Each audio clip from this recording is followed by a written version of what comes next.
Seguimos aquí con el doctor Hugo Ciarri, quien es profesor de Derecho en la Universidad de Buenos Aires y de la Universidad Nacional del Sur, y quien es también presidente de ALACDE, de lo cual vamos a hablar. La ALACDE es la Asociación Latinoamericana e Ibérica de Derecho y Economía, y vamos a hablar de esto porque nos trae buenas noticias para República Dominicana, pero eso en los próximos segmentos. Ahora yo quiero tomar donde nos quedamos, que fue hablando de las instituciones formales, instituciones informales. Yo quiero que tú me utilices el análisis económico del derecho para abordar este tema.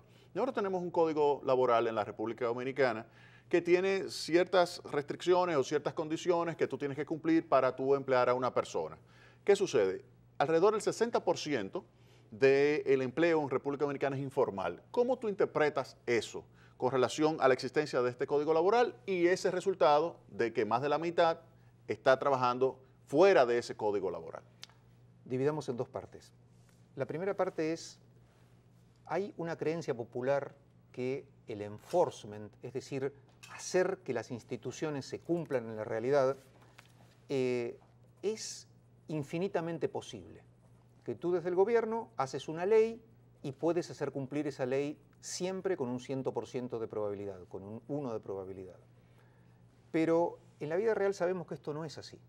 Entonces, el gran problema es cuando pensamos, y esta es la segunda parte, que el enforcement es un problema de idiosincrasia. Uno dice, el dominicano es incumplidor, el argentino es incumplidor, el chileno es incumplidor.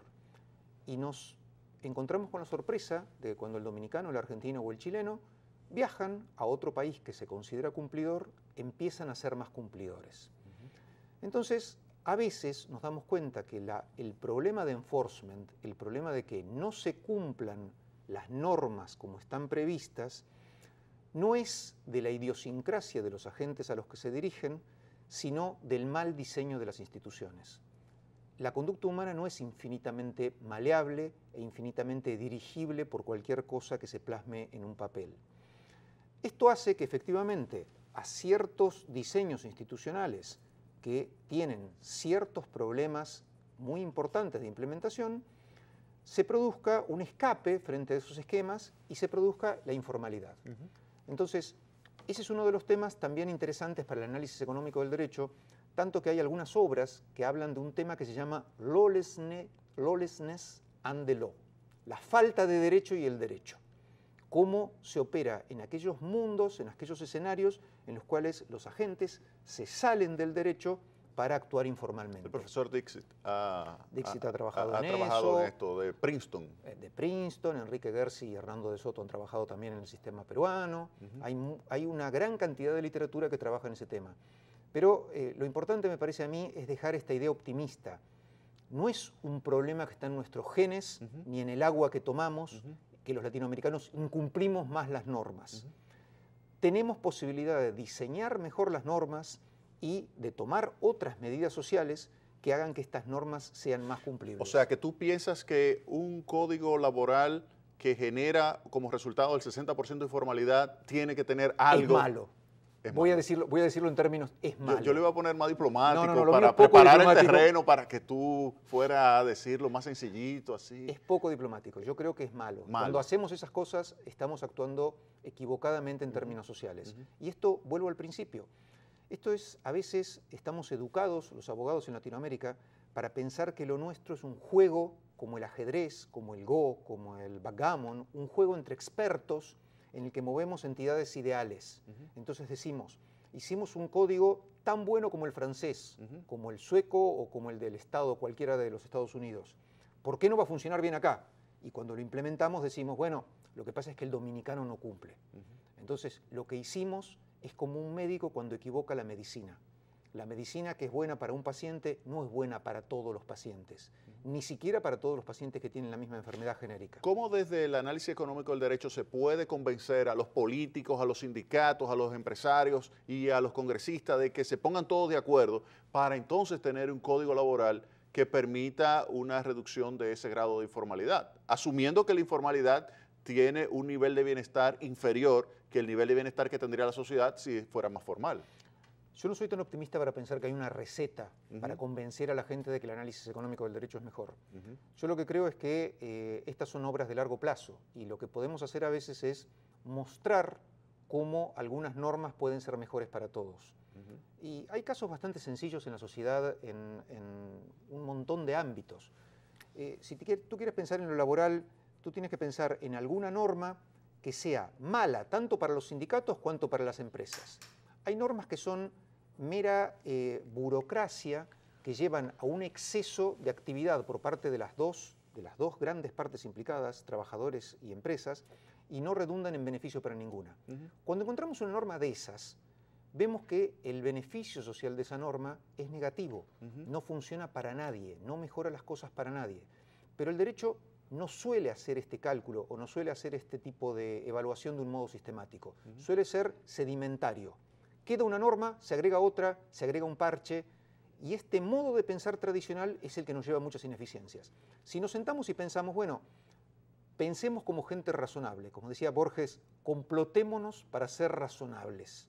A veces es mucho más sencillo llegar a soluciones posibles y soluciones que permitan que no se escape a este segundo mejor o esta solución subóptima que sería la informalidad. Y dime una cosa, entonces, ¿cómo se debería? Porque tú me has hablado de la parte de jurídica y el análisis económico del derecho, pero para llegar a la parte jurídica se necesita que haya una ley y la ley emana de un Congreso. Entonces, ¿cómo los congresistas deberían saber esto? ¿Deberían conocer análisis económico del derecho? Los congresistas deberían saberlo y tampoco tenemos que ser tan optimistas porque los congresistas tienen sus propios intereses. Entonces, ¿es un problema? Tenemos muchos problemas. Porque es grave el asunto, entonces, porque el asunto es grave. Tú sabes la herramienta para tratar de maximizar el nivel de bienestar de la sociedad. Tú dices, ok, con esta herramienta yo puedo analizar cualquier cosa y puedo llegar entonces a elevar el nivel de bienestar de todos mis conciudadanos. El problema es que eso no está dentro de mi función objetivo. O sea, mi objetivo no es maximizar utilizando estos instrumentos. Sino mi bienestar. Entonces, ¿cómo podemos como sociedad cambiar esa realidad? Piensa, por ejemplo, esto. Una de las formas de maximizar el bienestar de los legisladores es obtener votos. Sí. Algunos estudios dicen simplemente que el objetivo de los legisladores es maximizar los votos. Okay. La educación sobre este tipo de cuestiones nos muestra con claridad que algunas acciones que emprende cualquier legislador pueden ser más razonables o menos razonables, más eficientes o menos eficientes. Cuando llegamos a un estado tal que nos damos cuenta que lo que está haciendo el legislador es ineficiente, si el legislador actúa de ese modo, perdería votos. Entonces, conocer más de esto para las personas influyentes del sistema que puedan difundirlo a través de otras. Personas influyentes me refiero a abogados, economistas, periodistas, las personas que puedan difundir ideas de un modo sencillo para el resto de los votantes, hace también que las decisiones de los legisladores tengan que ser consistentes con esta función de bienestar social. Pero ¿qué pasa? Ellos dicen, bueno, yo resuelvo esto de salir a buscar votos con un sistema clientelista donde a mi comunidad yo voy a conseguir que le entreguen tales y tales obras o hacerle tales y tales proyectos para que de esa forma voten por mí, o en el peor de los casos salgo y compro directamente dándole 500 pesos, o sea, algo así como 12, 13 dólares, Sí, sí. Le doy 500 pesos y con eso consigo que voten por mí el día de las elecciones. Te digo, Entonces, ¿cómo tú con algunos instrumentos Ajá. que se estudian al respecto. Un instrumento muy importante es la Constitución. Ajá. Porque la Constitución, a diferencia de las leyes, es el plan estratégico de formación de un Estado. Entonces, hay instituciones cuyo efecto no advertimos, pero va en el buen sentido. Por ejemplo, las reelecciones. Si hablamos de reelecciones indefinidas, de reelecciones de un periodo, de reelecciones de 2 periodos o de 3 periodos, eso tiene diferentes efectos en cuanto a los incentivos de los políticos. Luego, la lucha contra la corrupción. La lucha contra la corrupción no es meramente establecer delitos en un código y luego intentar cumplirlos, sino hay instancias de corrupción que se pueden eliminar del sistema. Imaginémonos esto. Imaginémonos que para realizar una actividad, ya sea conducir un carro o poner una fábrica, se requieren permisos de 5 funcionarios. Y si falta uno solo de esos permisos, esa actividad no se puede realizar.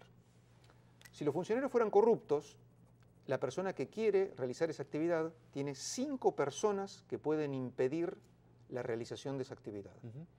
Si minimizamos la cantidad de personas que puedan, cuya autorización se requiera para realizar esa actividad, la cuestión puede mejorar aunque esa persona sea corrupta. Si algunas instancias que son discrecionales pasan a ser instancias automáticas, ese efecto de clientelismo se pierde. Por ejemplo, no es lo mismo que los planes sociales, quiero decir los subsidios sociales, se entreguen discrecionalmente a que se entreguen de modo automático. Si tenemos para un periodo futuro que los subsidios se entregan de modo automático cuando se reúnen tales condiciones y se cobran por un cajero automático, Sí. tiene menos fuerza el político que quiera captar a su clientela dándole el dinero en ese mes. Y tú me dirás, bueno, pero ¿por qué alguien lo va a hacer si le conviene? Pero piensa en este pacto. Imagínate que tienes un sistema con un cierto grado de corrupción cualquiera, pero que tú les dices, vamos a luchar contra la corrupción, no en este periodo de gobierno, sino en el próximo. Usted, o dentro de 2 periodos, usted va a seguir haciendo su vida como quiera, pero el que venga después, de acuerdo a un gran convenio nacional, incluso alguna ley con mayorías especiales o algo así, no va a poder hacerlo. De un modo que hasta puede parecer inmoral, mejoraríamos el futuro para estas personas que vivan en futuras generaciones. Aun cuando ahora, pues, Aun cuando viva ahora la no pepa. puedas luchar decididamente contra eso. Exacto. Entonces, no estoy diciendo que tenemos que renunciar a la moral. Estoy diciendo que hay múltiples herramientas para intentar ajustar. No hay recetas únicas. Lo que nos ayuda el análisis económico del derecho es ampliar nuestra caja de herramientas jurídicas. Nos da muchas herramientas para enfrentar los problemas cuando tenemos un problema. Vámonos a la pausa y retornamos en breve con más Tecnopol.